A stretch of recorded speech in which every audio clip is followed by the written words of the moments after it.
안녕하세요. 저는 아이들을 키우고 있는 30대 중반의 여자입니다. 요즘 두 아이 육아를 하느라 정신없는 하루하루를 보내고 있어요. 그래도 지나온 날을 생각해보면 이 정도는 별거 아니라는 생각이 듭니다. 저는 고추보다 맵다는 시집살이에서 탈출하면서 이제야 사람답게 살고 있거든요. 이 채널을 듣다 보면 저 집 시어머니 진짜 장난 아니다 싶은 사연 많으셨죠? 아마 오늘 제 사연을 들어보시면 이 집 시어머니도 대단하네 싶으실 겁니다. 결혼 전부터 저는 딸 같은 며느리의 환상 같은 건 없었어요. 그렇다고 제가 막장 며느리처럼 살았던 건 절대 아닙니다. 결혼 전부터 주변에서는 시댁에 아무리 잘해도 아무도 몰라준다고 그렇게까지 안 해도 된다고 했지만 저는 며느리 할 도리는 다 했어요. 그런데 저희 시어머니는 제가 당신 아들이라도 뺏어간 사람처럼 막 구박하시는 게 아니겠어요? 지금 생각해도 우라병에 걸리면 이런 느낌인가 싶을 정도로 치가 떨리네요. 게다가 그때는 임신 중이었는데 제가 제정신으로 살 수 있었겠습니까? 요즘 시집살이 하는 며느리 별로 없다는데 지금부터 제가 저희 어머님의 시집살이를 낱낱이 적어보겠습니다. 지금은 육아휴직을 내고 쉬고 있지만 저는 우리나라에서 가장 잘 팔리는 주류 회사에 근무하고 있었어요. 이곳에서 일하는 재미도 알았고 누구보다 듬직한 남편도 만나게 됐습니다. 워낙 말도 재미있게 하는 유머러스한 사람이라 그냥 장난 잘 치는 사람이구나 생각했죠. 그런데 남자들은 관심 있는 여자한테 시선을 못 댄다고 하죠. 언제부턴지 일하다가 고개를 들면 남편과 수시로 눈이 마주치는 겁니다. 처음에는 저 사람은 일도 안 하나 싶었어요. 고개만 들며 눈을 마주치니까 그런 생각이 들 수밖에 없었어요. 그러던 어느 날 출근하는데 마주친 남편이 제게 이렇게 말하더군요. 미자 씨는 일에 집중을 잘 못하나 봐요. 사무실에서 눈만 돌리며 마주치던데. 제가요? 대리님이 먼저 고개 들고 계시던데요? 아, 그랬구나.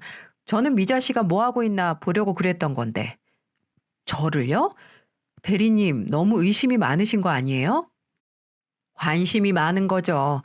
요즘 사무실에서 미자 씨만 보이던데 힘들거나 잘 안 풀리는 일 있으면 나한테 언제든지 물어봐요. 출근길에 우연히 마주친 남편은 제게 관심이 있다면서 넌지시 말을 하더라고요. 처음에는 놀랐는데 워낙 장난을 잘 치는 사람이니까 또 괜한 소리를 하는구나 생각하려고 했습니다. 김칫국 마시고 설레발치고 싶지 않았거든요. 그런데 이런 저를 김칫국 마시게 만든 건 바로 남편이었죠. 저에게 관심이 있다면서 대화를 했던 날 이후부터 아침마다 모닝커피라면서 챙겨주는 거예요. 이렇게까지 하는데 제가 당연히 나를 좋아하나 생각이 들지 않겠어요? 게다가 커피도 제가 좋아하는 카페에서 직접 사온 커피였거든요. 그래서 저는 출근길에 또 커피를 주는 남편에게 단도직입적으로 물어봤습니다. 대리님, 왜 아침마다 커피를 사다 주세요? 혹시 저 좋아하세요? 그걸 지금 알았어요? 일부러 출근길에 있는 카페도 아닌데 맨날 돌아왔어요. 이 커피만 마신다고 하길래 내가 아침마다 얼마나 일찍 일어나서 사왔는 줄 알아요? 이걸 이제 알아주네. 저는 너무 당황스러웠는데 남편은 속이 시원하다는 얼굴로 웃고 있었어요. 그동안 저도 남편한테 호감이 쌓이고 있던 터라서 남편의 고백이 싫지만은 않았습니다. 남편이 남모르게 고생하면서 사왔던 커피로 저희는 마음을 확인할 수 있었고 그날부터 저희의 비밀 연애가 시작됐어요. 사람 일은 모른다더니 사내 연애는 절대 안 하겠다던 제가 남편과 사내 연애를 시작하게 됐던 겁니다. 그렇게 인연을 나름대로 다른 직원들 몰래 연애를 했어요. 처음에는 다른 직원들 몰래 연애하는 게 긴장감도 있고 재밌었죠. 하지만 시간이 지날수록 소문은 사내에 퍼지기 시작했고 아무래도 여자인 제가 더 난감해지는 상황이었어요. 둘이 같이 연애를 했는데도 소문이 한번 퍼지면 여자만 이상해지는 게 억울하기까지 하더군요. 아무래도 남편은 대리였고 저는 아직 승진을 하기 전이라서 그랬는지 왠지 제가 남편을 먼저 꼬신 사람처럼 소문이 퍼졌던 거예요. 그래서 저도 모르게 남편에게 괜한 화를 냈었는데 남편은 진지한 표정으로 제게 결심이라도 한 듯 말하더군요. 미자야, 우리 결혼하자. 내가 평생 억울한 일 안 당하게 다 막아줄게. 사내에 사귄다고 소문 좀 난 걸로 결혼을 하자는 거야? 나 입사할 때 절대 사내 연애 안 한다고 다짐했던 사람이야. 입사할 때 했던 다짐도 다 깨부술 만큼 너한테 확신이 있어서 연애했던 거야. 내가 평생 방패처럼 너 다 막아줄게. 그리고 손에 물 한 방울 안 묻힐 수 있게 내가 정말 잘할게. 남들처럼 화려한 프로포즈도 아닌데 이런 고백에 설렜다면 제가 너무 콩깍지에 씌었던 걸까요? 그동안 같은 회사에서 일하면서 성실하고 자기 일에 가장 열정적인 사람이라는 걸 눈으로 직접 봐서 그런지 이런 고백에도 확신이 생기더군요. 그래서 그날 이후 저희는 사내의 뜬 소문처럼 돌던 말들이 들리면 당당하게 사귄다고 말하고는 결혼 예정이라는 말까지 하면서 지냈습니다. 원래 결혼은 남자가 강하게 밀어붙여야 성사된다고 하잖아요. 남편이 한 번 결심하고 나니까 상견례까지 일사천리였어요. 저희 부모님은 물론이고 시댁도 모두 축하를 아끼지 않았고요. 아무래도 둘 다 탄탄한 회사에 다니고 있으니 잘 어울리는 한상이라고 생각하셨던 모양입니다. 시댁은 경상북도 경주에 있었는데 저희가 날을 잡고 내려갔던 적이 있었어요. 이미 상견례도 다 했는데 아버님께서 맛있는 거 먹으러 오라며 초대를 해주셨죠. 아주버님네도 모두 온다며 들뜬 목소리로 전화를 주시더군요. 시아버지께서는 지금도 그렇지만 절 처음 봤을 때도 굉장히 잘해주셨습니다. 며느리 사랑은 왜 시아버지가 한다고 하잖아요. 결혼 준비로 바쁠 텐데 잘 챙겨 먹어야 한다며 몸보신하고 가라며 불러주신 거였습니다. 예쁨 받는 며느리가 된 것 같아서 기쁜 마음에 저도 홍삼 세트를 사들고 남편과 내려갔어요. 시아버님은 저희를 마당에서 기다리고 계셨습니다. 그리고 멀리서 오는 남편과 저를 발견하자마자 손을 흔들며 큰 소리로 부르셨어요. 우리 며느리 오네. 어서 와, 어서. 경주까지 오느라고 얼마나 힘들었을꼬. 저는 시아버님의 세심한 배려에 하나도 안 힘들다며 너스레를 떨었습니다. 아버님의 환대를 받으며 집으로 들어갔는데 벌써 진수성찬이 차려져 있더라고요. 생각해보니까 결혼 전까지만 해도 저희 어머님은 제게 참 잘해주셨다며 믿어지시겠어요? 한참 다 같이 모여서 밥을 먹는데 어머님은 제가 한 그릇을 뚝딱 비우자 더 먹으라고 말씀하셨습니다. 아유, 밥도 안 먹고 내려온 거야? 이리 줘봐. 많이 있으니까 한 그릇 더 먹어. 괜찮아요, 어머님. 제가 워낙 삼계탕을 좋아해서요. 좋아하면 더 먹어야지. 시아버지가 제일 큰 닭 잡아오신 거야. 많으니까 그릇 이리 줘봐. 이렇게 말씀하시면서 제 그릇을 가져가서 한 그릇 더 챙겨주실 정도였어요. 옆에 계시던 아주버님은 이렇게 말하셨죠. 엄마, 큰며느리도 그릇 비웠는데 너무 하시는 거 아니에요? 다 주려고 했어. 우리 큰며느리 다리 하나 더 먹어. 자. 아주버님의 말에 온 가족이 웃음이 터졌고 형님도 어머님께 한 그릇을 더 받아들었습니다. 이날만 떠올리면 다 꿈인가 싶을 정도예요. 이런 화기애애한 분위기 속에 저와 남편은 양가의 축복 속에서 결혼에 꼴이 날 수 있었습니다. 게다가 어머님은 결혼 후에도 종종 경주에서 반찬을 보내주시기도 하고 아무런 분란 없이 잘 지내고 있었어요. 그런데 정확히 어머님이 변하기 시작했던 건 바로 제가 임신했을 때부터였습니다. 손주를 가진 며느리를 왜 그렇게 구박했는지 의아하시죠?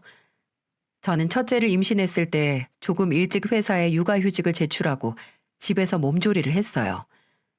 원래도 몸이 약했던 편이라 병원에서 조심해야 한다고 했기 때문이죠. 육아휴직 기간이 넉넉하기도 했고 출산 후에도 사내 어린이집을 보낼 계획이라서 전혀 문제될 게 없었어요. 그런데 어머님은 그렇지 않으셨던 겁니다.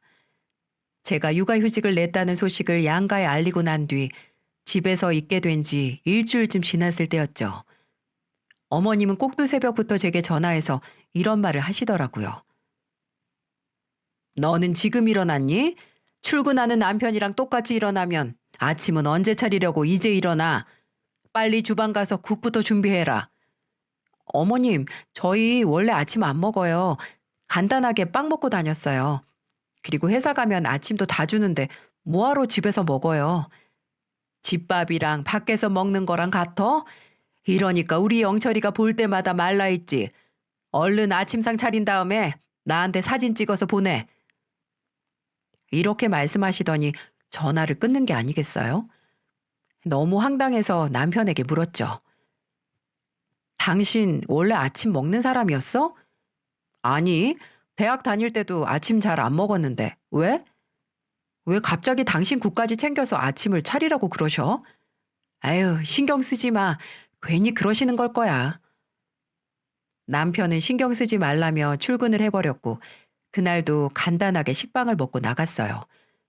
원래도 아침을 안 먹었다는데, 갑자기 아침을 준비하라는 말이 이해가 가시나요? 저는 그날 어머님께 아무런 사진도 안 보냈어요.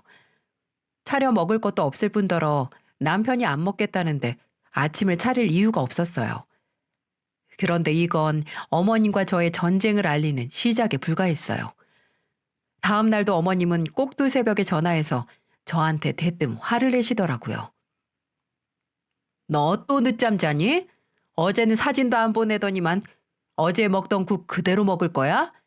내가 바깥 음식이랑 집밥은 다르다고 말했으면 미리 일어나서 어제랑 다른 국이랑 반찬 좀 준비할 생각을 해야지. 왜 이렇게 생각이 짧아? 어머님, 그게 아니고요. 제가 안 차리고 싶어서 안 차리는 게 아니에요. 원래 아침을 안 먹는데요. 그래서 아침은 안 먹어도 저녁은 엄청 잘 챙겨 먹고 지내고 있어요. 내 원 기가 막혀서 집구석에서 놀고 있으면서 남편 식성 바꿔줄 생각은 안 하고 너 편한 대로만 할 거면 왜 결혼했어? 혼자 살면서 대충 김치 놓고 밥이나 먹고 살지. 아침에 어떤 걸 먹던지 굶지만 않으면 되는 거 아니에요? 빵만 먹어도 된다는 사람한테 제가 밥을 억지로 떠먹여 줄 수도 없잖아요. 꼭두 새벽부터 어머님과 아침밥으로 열띤 통화를 하고 있는데 남편이 소리를 듣고 깼어요. 그러더니 어머님 전화인 걸 눈치채고 전화를 바꿔달라는 손짓을 하는 겁니다. 저는 어머니께 양해를 구하고 들고 있던 전화를 남편에게 건넸죠. 잠이 덜 깬 목소리로 남편은 어머님께 말했습니다. 저 회사에서 주는 밥도 안 먹어요. 그래도 저녁은 집에서 저희끼리 잘 차려 먹고 있으니까 엄만 걱정하지 마세요. 남편은 그렇게 어머님과 통화를 마치고 전화기를 제게 건네더군요. 제가 말할 때는 아침 안 먹으면 큰일이라도 날 것처럼 말씀하시더니 남편이 말하니까 바로 수긍하시는 겁니다. 옆에서 그걸 보고 있던 저는 자다가 봉창 두드리는 소리에 환장하지 않겠나요? 그런데 이 정도는 코웃음 치고 넘길 정도로 별일도 아닌 수준이었어요. 아침밥 타령이 멈추나 싶었더니 며칠 뒤에는 제게 대뜸 전화해서 어머님이 막 화를 내시는 거 있죠? 그래서 갑자기 왜 화를 내시나 했더니 전화에다 대고 이렇게 말씀하시는 거예요. 다른 집 며느리는 시애미가 밥은 먹었는지 아픈 곳은 없는지 물어보는데 너는 내가 죽었는지 살았는지 궁금하지도 않니? 왜 이렇게 예의가 없어? 어머님, 저희 얼마 전에도 통화를 했었잖아요. 새벽부터 저한테 목청껏 소리치셨는데 잘 계시는 거라고 생각했죠. 꼭 그렇게 내가 전화해야 하는 거니? 네가 먼저 전화했으면 내가 전화할 일도 없었잖아. 저 얼마 전에 전화 드렸는데 어머님이 전화를 안 받으셨잖아요. 내가 받을 때까지 계속 했어야지. 저는 어머님의 억지에 머리까지 다 아플 지경이었답니다. 지난번에 분명히 전화를 한 번 했었는데 안 받으신 건 어머님이셨거든요. 그런데 제가 어머님이 전화를 받으실 때까지 전화를 걸어야 했던 걸까요? 이날 저는 어머님과 통화하다 어머님 옆에 계시던 아버님이 만류하고서야 전화를 끊을 수가 있었습니다. 저는 이런 게 시집살이라는 건가 싶었죠. 이날 어머님과 통화하고 나서 스트레스를 받아서 그런지 컨디션이 좋지 않아서 병원까지 다녀오기까지 했습니다. 하지만 제가 그동안 전화로 들었던 어머님 전화는 시집살이 축에도 못 낄 정도로 거대한 폭풍이 몰아치고 있었어요. 다음 날 병원을 다녀왔는데 집 앞에 누가 있길래 가보니까 어머님이 서 있는 게 아니겠어요? 정말 너무 놀라서 애 떨어지는 줄 알았다니까요. 경주에 계실 어머님을 보고 놀라자 어머님은 저를 보더니 화난 목소리로 말씀하셨어요. 예, 무슨 귀신이라도 봤니? 얼른 문 열어. 회사도 안 다니는 애가 집이나 지키고 있을 것이지 어딜 그렇게 다니는 거야. 전화라도 하고 오시지 그러셨어요. 오늘 병원 검진 다녀오는 날이었어요. 내가 내 아들 집에 오는데 무슨 전화를 하고 와. 그냥 오면 되는 거지. 이렇게 말씀하시더니 문이 열리자마자 혼자서 들어가셨어요. 그리고는 집안을 구석구석 살피는 것 같으시더니 갑자기 저를 보시더니 위아래로 훑으면서 이런 말씀을 하시는 거예요. 너는 유부녀에다가 임신까지 한 애가 옷이 그게 뭐니? 자고로 여자 옷은 무릎 아래로 내려와야 옷이지. 남편도 있는 애가 누구 보라고 다리를 훤히 내놓고 다녀? 나는 반바지도 안 입고 사는 사람이야. 누가 들으면 제가 미니스커트라도 입었다고 생각하실 수도 있는데 저 이날 무릎을 조금 덮는 원피스를 입고 있었어요. 여름에 병원까지 가야 하는데 제가 꽁꽁 싸매고 갈 순 없지 않을까요?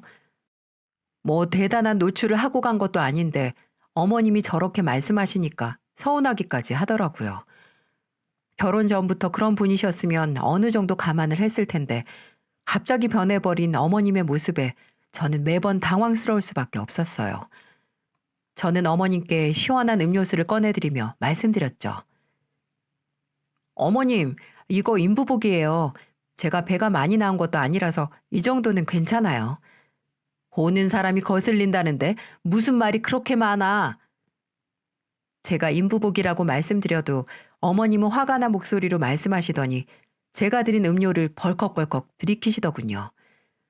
금세 한 잔을 비우시더니 탁자의 잔을 소리가 나도록 내려놓으시고 말씀하셨어요. 병원은 누구 돈으로 다니는 거야?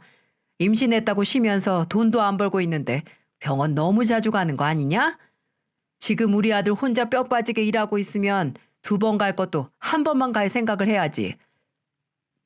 산부인과를 2번 갈 것도 1번을 가라고 말하는 시어머니에 대해서 여러분은 어떤 생각이 드시나요? 저는 어머님이 하시는 말씀을 듣고 속에서 울컥하는 기분을 느꼈습니다. 제가 육아휴직을 내고 쉬고 싶어서 쉬는 것도 아닌데 화가 나더라고요. 그래서 어머님께 당당한 목소리로 말씀드렸습니다. 어머님, 저 놀고 싶어서 노는 거 아니에요. 저야말로 나가서 일하고 싶은 사람이에요. 그리고 쉬고 있어도 육아휴직 수당도 당당히 받고 있고요. 제가 남편 등골 빼먹는 사람으로 보고 계셨던 거예요? 그래서 그렇게 저한테 화내고 트집 잡으신 거예요? 그동안 쌓였던 걸 어머님께 털어놓자 어머님은 당황한 표정으로 말씀하셨어요. 아니, 너는 왜 내 좋은 의도를 마음대로 생각하니? 웃긴다 너. 괜히 병원 자주 다녀도 좋을 게 없으니까 하는 소리지. 누구는 애 안 낳아본 줄 알아? 저도 다 알아보고 다니는 거고 쓸데없이 놀러 가는 거 아니니까 병원 문제는 제가 알아서 할게요. 어머님께 단호하게 말씀드렸는데 어머님은 그래도 뭐가 그렇게 마음에 안 드시는지 저를 보며 별별 소리를 다 늘어놓으셨어요. 잠시 후 어머님의 전화를 받고 조퇴까지 하고 헐레벌떡 남편이 문을 열고 들어오더군요. 그리고는 어머님을 보며 인사를 했습니다. 차가운 분위기를 느꼈는지 남편은 눈치를 보고 있었죠. 저는 가방을 들며 어머님께 이렇게 말씀드렸어요.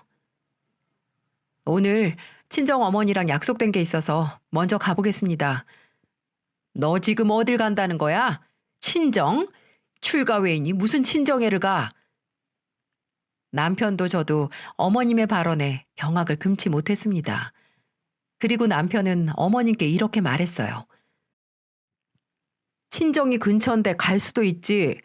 임신하면 친정 가야 좀 쉬고 오는 거라던데 무슨 말씀을 그렇게 하세요? 나는 임신하고도 칠첩반상 차려서 내놨던 사람이야. 마음대로 친정 한번 안 가봤어. 이 사람이 몸이 워낙 약해서 그래요. 이 문제는 저희 부부가 알아서 잘 이야기된 거예요. 어머님이 자꾸 이렇게 말씀하시면 시댁도 편하게 못 가요. 어머님은 남편의 이런 말에도 노발대발 화를 내셨고 저는 어머니께 이렇게 말씀드렸어요. 어머님, 남편 말은 법이라면서요. 그럼 제가 친정 가는 것도 문제될 게 없는 거 아닌가요? 너 지금 나랑 해보자는 거야? 그동안 어머님께 귀에 딱지가 않도록 들었던 말을 했는데도 어머님은 제게 화를 내시더군요. 저는 그냥 집을 나와서 친정으로 가버렸어요. 옆에 있던 남편이 어머님을 진정시키고 경주 가는 버스에 태워드리고 나서야 집으로 돌아왔습니다. 여기까지만 들어도 첫째를 임신했을 상황이 눈에 선하지 않습니까? 게다가 시집살이에 활용정점을 찍었던 일은 첫째가 딸이라는 걸 알고부터 더욱더 심해졌어요. 그래서 건강하게 딸을 출산했을 때도 어머님은 제게 모진 소리를 하셨죠. 시아버지도 아주버님도 형님까지 모두 축하해 주는데 오로지 어머님만은 제가 딸을 낳았다며 소금까지 뿌리면서 이런 말씀도 하셨어요. 이게 다 터가 안 좋아서 딸을 낳게 된 거야. 굿이라도 해야겠어. 무슨 악기가 쉬었길래 기집애를 낳은 거야. 그러고도 미역국이 목구녕으로 넘어가니? 어머니, 정말 왜 그러세요? 제가 제 딸 낳은 거지 어머님 딸 낳은 줄 아세요? 그러시면서 계속 소금을 뿌리시는데 그 모습을 본 저희 어머니는 눈이 돌아버리셨죠. 바로 시어머님이 들고 계셨던 바가지를 뺏어서 전부 어머님께 부어버리며 말씀하시더라고요. 이 여편 내가 정신이 나갔나? 누가 함부로 내 딸을 건드려? 악귀는 사돈한테 쉬인 것 같은데 굿하시려면 사돈 혼자 가세요. 왜 몸조리하는 애를 자꾸 그래요? 저는 친정엄마의 도움으로 상황을 모면했고 그날 이후 어머님은 제 병실 근처도 못 오셨어요. 왜냐하면 시아버지께서 어머님이 했던 만행을 전부 들으시고는 아예 못 가도록 막고 있다며 말씀하셨습니다. 그러면서 저에게 사과하시면서 시어머니 못 가도록 막고 있으니 마음 편히 쉬라고 신신당부도 하셨죠. 그 후로도 어머님은 첫째가 딸이라 보고 싶지도 않다며 아무런 전화도 안 하셨어요. 오히려 시어머니의 쓸데없는 전화를 안 받아도 되니까 저는 편하기만 하더라고요. 그런데 불행은 방심할 때 찾아온다고 갑작스럽게 남편이 퇴근길에 교통사고를 당하고 말았습니다. 첫째가 100일을 겨우 넘겼을 무렵 남편의 사고에 저는 아이를 친정에 맡기고 병원으로 달려갔어요. 수술실 앞에 도착하자 시댁 식구들이 보였고 저를 본 어머님은 다짜고짜 제 멱살을 잡고 흔들며 울며 불며 말씀하셨어요. 네가 내 아들 잡아먹은 거야. 네가 어디라고 여길 와. 이래서 함부로 여자를 집에 들이는 게 아니었는데 기어코 내 아들을 잡아 죽이려고 하네. 다 너 때문이야. 다. 당장 이혼해. 당장 내 아들한테서 떨어지라고. 어머님은 제 멱살을 양손으로 쥐고 흔드셨고 응급실 복도가 떠나가라 고래고래 소리를 지르셨어요. 아버님은 저한테 매달리는 어머님을 떼놓으며 말씀하셨습니다. 누가 이런 사고 당할 줄 알았어? 퇴근길에 당한 교통사고로 왜 애먼 사람을 잡고 그래? 당신 속상한 거 아는데 우리만큼 속상할 사람이 바로 며느리야. 진정 좀 해. 아버님은 우는 어머님을 달래며 저한테서 떨어뜨려 놨어요. 그리고 잠시 뒤 아버님은 저를 달래주며 수술만 받으면 괜찮다고 하니까 너무 걱정하지 말라며 말씀해 주셨습니다. 저는 놀란 가슴을 달래며 수술이 끝나기만을 기다렸어요. 다행히 남편은 수술이 성공적으로 끝났고 일반 병실로 옮길 수가 있었어요. 하지만 저한테 한번 쓴소리했던 어머님 생각이 바뀌셨을 것 같나요? 입원한 남편 간호해주면서 옆에 있는데 어머님은 팔짱까지 끼고 저를 노려보다 저를 복도로 부르시더니 이런 말씀을 하시는 겁니다. 너는 내가 우리 아들한테서 떨어지라는 말이 우습니? 나 때는 시어머니 무서워서 눈도 한번 못 마주쳤는데 요즘 것들은 싸가지가 없어서 원. 뭘 그렇게 보니? 내가 너 이혼하라고 했잖아. 말 안 듣는 며느리 필요 없으니까 당장 이혼해.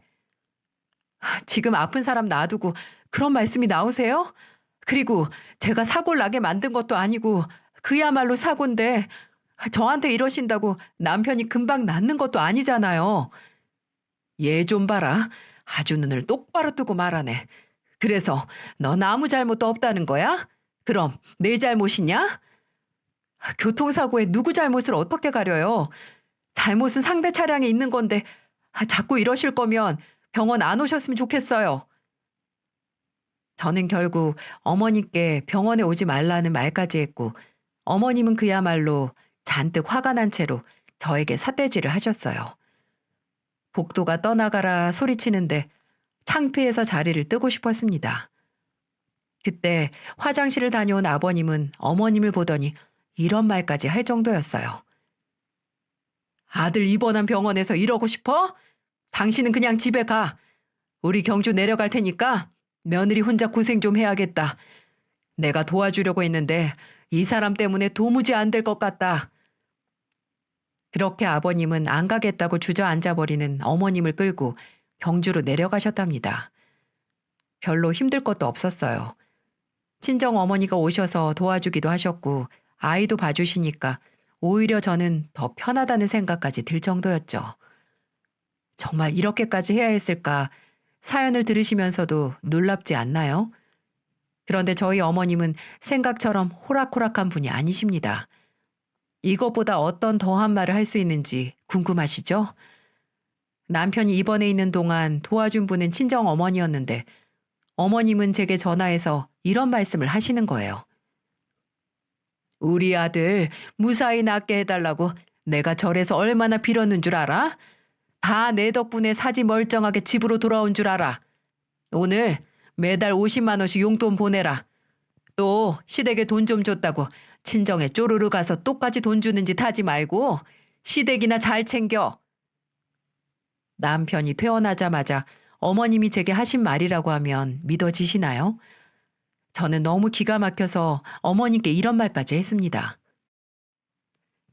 저희 남편 입원해 있는 동안 저희 친정 어머니는 아기 보시느라고 허리 디스크도 재발하셨어요. 그런데 지금 어머니께 용돈 드리게 생겼어요? 저희 친정엄마 병원비 드리게 생겼는데요. 듣다 너무 답답해서 어머니께 제가 했던 소리입니다. 그렇지 않나요?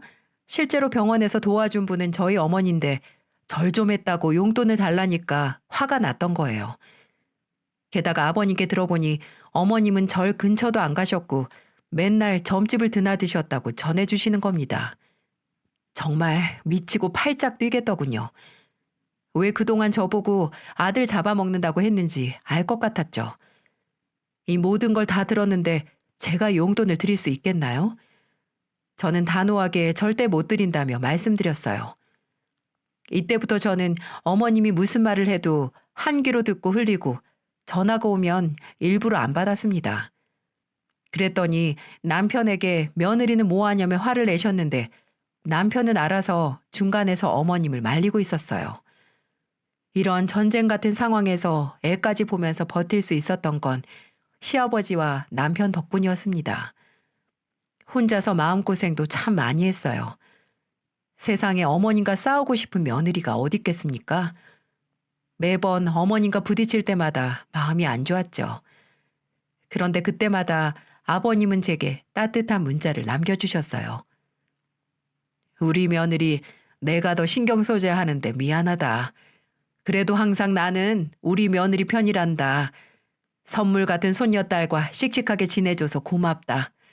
힘든 일 있으면 어려워 말고 언제든지 전화하길 바란다. 아직도 이 문자는 제가 저장해두고 볼 정도로 큰 힘이 되는 문자랍니다. 게다가 남편도 최선을 다해서 저와 큰딸을 위해서 노력하고 있었어요. 그래서 힘든 점도 있었지만 이렇게 행복했던 순간도 많았어요. 하지만 어머님은 제가 생각했던 것보다 훨씬 더 상식 밖의 사람이셨습니다. 제가 어머님께 이렇게 당하는 동안 형님도 마찬가지였나 봐요. 결국 아주버님과 이혼을 하게 됐다며 형님이 전화를 해줘서 알게 됐던 겁니다. 좀 당황하긴 했는데 저는 형님보다 짧은 기간이지만 무척이나 힘들었는데 형님은 더 힘드셨겠죠. 그런데 아주버님이 이혼을 하는데 그 불똥이 어디로 튀었는지 예상이 가십니까? 바로 저한테 튀었어요. 저는 그때 둘째를 임신했을 때였는데도 어머님은 제게 이해가 안 갈 부탁을 하셨습니다. 아침부터 어머님이 전화를 10통도 넘게 하셨길래 전화를 받아보니 어머님은 너무도 당당한 목소리로 말씀하시더군요. 네 큰딸 보면서 우리 큰아들 애들 좀 봐라.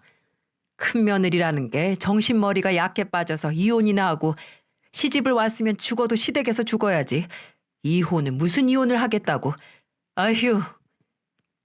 그때 조카들 나이가 8살이랑 6살이었는데 제가 어떻게 볼 수 있겠어요. 게다가 막내는 둘 다 남자아이라 혼자서는 절대 못 볼 상태였죠. 이게 지금 임신한 채로 육아까지 하고 있는 며느리한테 할 수 있는 부탁인가요? 그래서 저는 어머님께 이렇게 말씀드렸습니다. 어머님, 아들 좋아하시면서 왜 아주버님 애들을 못 보세요? 어머님이 보시면 되잖아요. 또 딸 낳을까봐 데려가면 아들 기운 좀 받으라는 거지. 세상에 그런 기운이 어딨어요. 저 절대 못 봐요. 지금도 큰딸 보면서 몸까지 챙기느라고 저 숨만 쉬어도 억소리가 나올 정도예요. 어머님이 좋아하시는 손자 계속 맡아서 보세요. 그렇게 아들 타령하시더니 직접 보려니까 힘드셨던 거죠. 제가 딸 낳아서 막말을 들었다고 하면 형님은 아들 낳아놓고 제대로 못 키운다고 매번 잔소리 들을 정도로 어머님은 유난이셨습니다.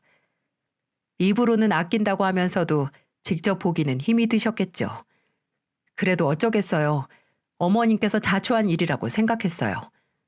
남편은 답답한 얼굴로 어머님께 전화를 걸어 한숨을 쉬며 말하더군요.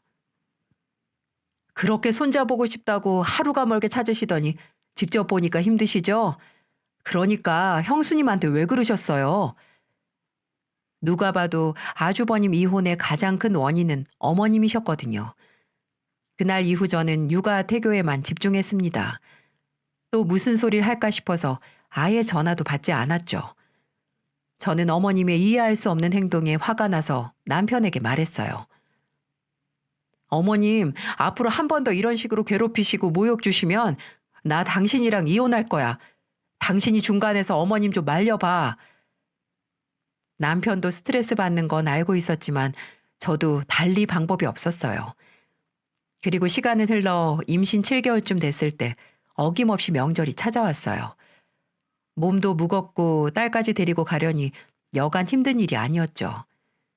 그래도 아버님이 우리 손녀 보고 싶다며 명절만 기다리셨는데 예쁘게 옷도 입혀서 데려갔어요. 도착하자마자 아버님은 제 딸을 안으며 반가워하셨어요. 우리 손녀딸, 이 할아버지 좀 보자. 이렇게 많이 컸어. 할아버지 해봐, 할아버지. 이제 옹알이 하는 딸에게 괜히 장난을 치며 좋아하시더라고요.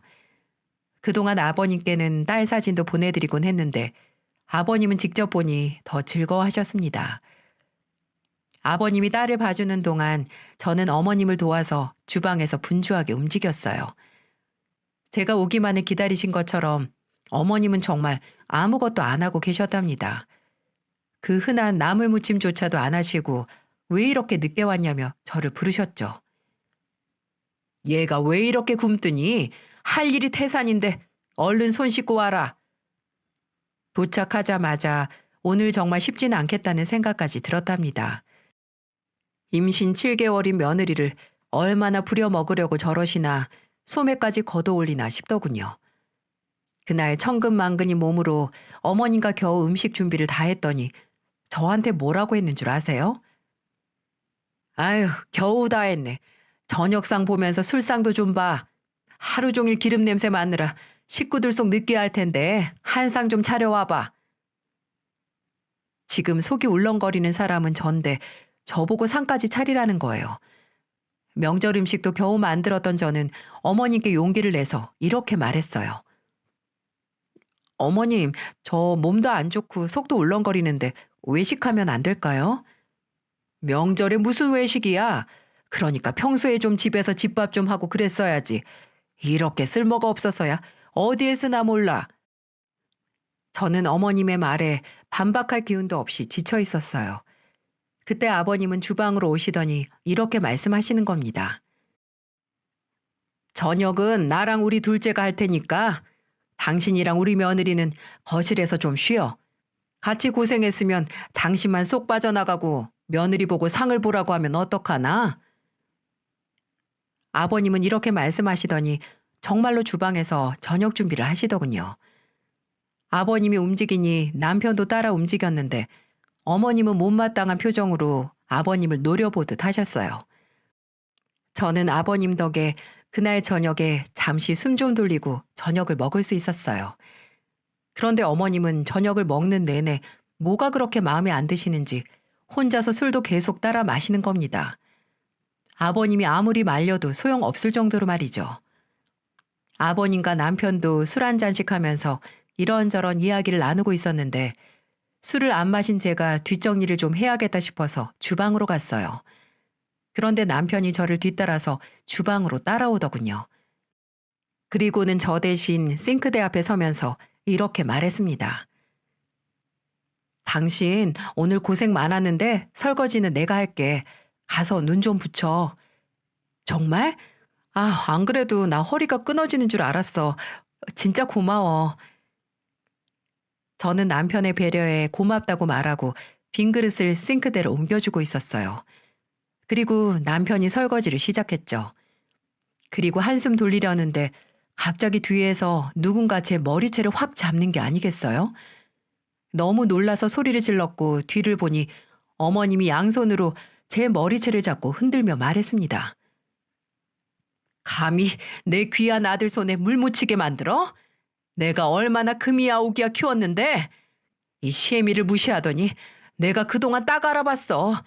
우리 아들 이렇게 부려먹고 살았지? 설거지하던 남편도 놀라서 어머님을 뜯어말렸고 저는 어머님을 떼놓고 눈을 똑바로 뜨고 말했습니다. 귀한 자식이요? 저도 귀한 자식이에요. 저야말로 더 이상은 못 참겠어요. 제 반응에 놀란 어머님께 화를 내다가 옆에 있던 남편 뺨을 때리며 소리쳤어요. 결혼할 때 내 손에 물 안 묻히게 한다며? 그리고 내가 어머님이 한 번 더 나 괴롭히면 이혼이라고 했지? 엄마도 중간에서 컨트롤 못한 죄로 당신이 맞아. 이렇게 말했더니 어머님이 어떤 반응이었는 줄 아세요?